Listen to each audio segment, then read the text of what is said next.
The checklist begins with Nolan and Bishop responding to a silent alarm. When they arrive, they find a teenager dangling from a tree, tangled in a parachute. Before they can process what's going on, they're interrupted by the homeowner, none other than Will.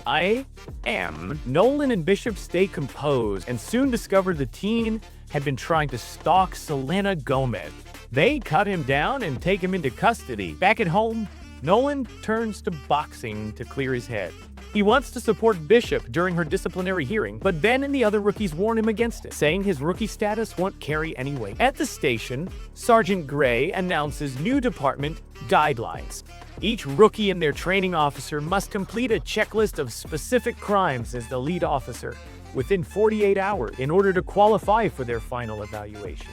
While Chen and West still have a lot to cover, Nolan has already completed his list and is assigned a different duty. He's sent to assist Detective Wolf, who's tracking down Craig Lawson, Adrian Ancondo, a fugitive who escaped custody but is expected to return for his father, Donald Lawson, Mauricio Mendoza, funeral. As Nolan heads out, Wolf casually asks about Bishop, prompting Nolan to consider saying something, but he holds back, reminded of his place as a rookie. Nolan and Bishop monitor the funeral, waiting for Craig to appear. When his brother, Ramon de Ocampo, approaches, he expresses frustration that police are even there. But then Craig shows up and approaches the casket. In a shocking twist, his father suddenly springs to life and attacks him, forcing Nolan and Bishop to step in. West decides to have a little fun with the job by sporting a pair of cliché cop sunglasses. But Lopez isn't impressed and quickly tells him to take them off. They're dispatched to an assault case, and although West hesitates since it's not on his checklist, Lopez reminds him they don't get to pick and choose call. At the scene, a man was attacked in a bar by a drunk soccer fan. Thinking fast, West frames it as a qualifying case from his checklist and arrests the attacker. Next, they're called to a roadside stop involving a man, Danny Hamawi, with a past record of drug possession, though Lopez is cautious since the man's been sober for 4 years. West decides to search the car thoroughly. He finds an empty baggie in the back seat and tries to charge the driver with it, but Lopez shuts it down immediately, warning West that if he doesn't start using better judgment, she'll make sure he fails his final exam. Elsewhere, Bradford tries to give Chen a leg up by stopping one of his usual meth users, Jasper Cole. But it turns out the man's been clean for a while. They then respond to a counterfeiting call, and Bradford hopes it might count toward one of Chen's checklist items. During lunch, Nolan gives an encouraging speech to his fellow rookies about wrapping up their checklist, while the training officers rally around Bishop, offering support for her current situation. Their lunch is cut short by a carjacking call, an essential item on both Chen and West's checklist. They rush to the scene, each hoping to claim the case, only to be shocked when they discover the victim is Ben. Nolan later visits the hospital to take Ben's statement and asks his friend Paige, Catherine Taylor Smith, to stay with him until he can return. They discuss the possibility of a carjacking ring and how Ben's luxury car could have made him a prime target. Detective Wolf steps in and advises Nolan to clock out and head back to the hospital.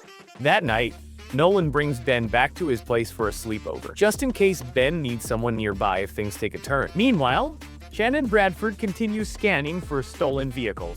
They stop a woman driving a car with mismatched plates. She explains she's in a rough spot due to her marriage and just trying to make it to work. Bradford gives Chen a choice: write the woman a citation and stay on track for the exam, or let her go with a warning and risk delaying her progress by a year. Chen chooses to show compassion and lets the woman drive off.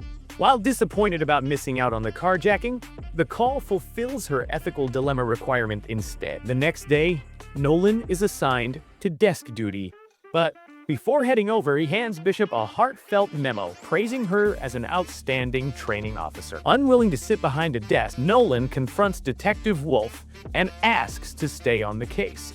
Wolf agrees and shows him a flashy Lamborghini, revealing its bait for the carjacker. They set the trap and soon catch a man, Lane Carlson, trying to steal the vehicle. The doors lock automatically, and Wolf and Nolan arrest him.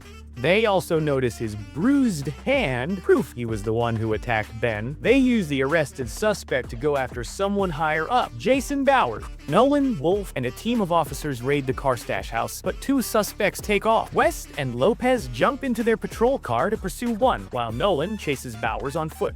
During the high-speed pursuit, West drives recklessly and nearly hits a woman pushing a stroller. Meanwhile, Nolan yells, "Police! Everybody down!" in the middle of a crowded area to flush out Bauer, then tackles him to make the arrest. Elsewhere, Chen and Bradford respond to a call that ends up helping with one of her remaining checklist items. When they arrive, the woman, Natasha Mark, quickly becomes aggressive, unexpectedly giving Chen the chance to complete 6 of her outstanding tasks. Later, West opens up to Chen about his reckless driving during the chase. But before they can talk more, Bradford cuts in and reminds them they're not done until Chen gets her meth possession case. Back at the station, Bishop is approached by Lisa, who acknowledges Nolan's speech and gives her an ultimatum. She can walk away with all charges dropped if she agrees to become an informant for internal affairs. Before the hearing, Sergeant Gray gives Bishop a motivating talk, telling her not to make excuses. During a meeting with Chief Williams, Stephen Lang, and Lisa, Priscilliana Esperolini, Bishop admits her actions were wrong and owns up to them. Williams agrees and begins listing the infractions she's racked up over the past year. Just as things are wrapping up, Nolan barges into the room, insisting on being heard. His interruption is met with disapproval from both Williams and Gray.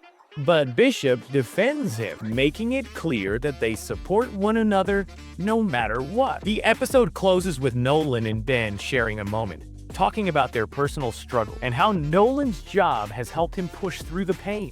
What did you think of this episode? Let me know in the comments below.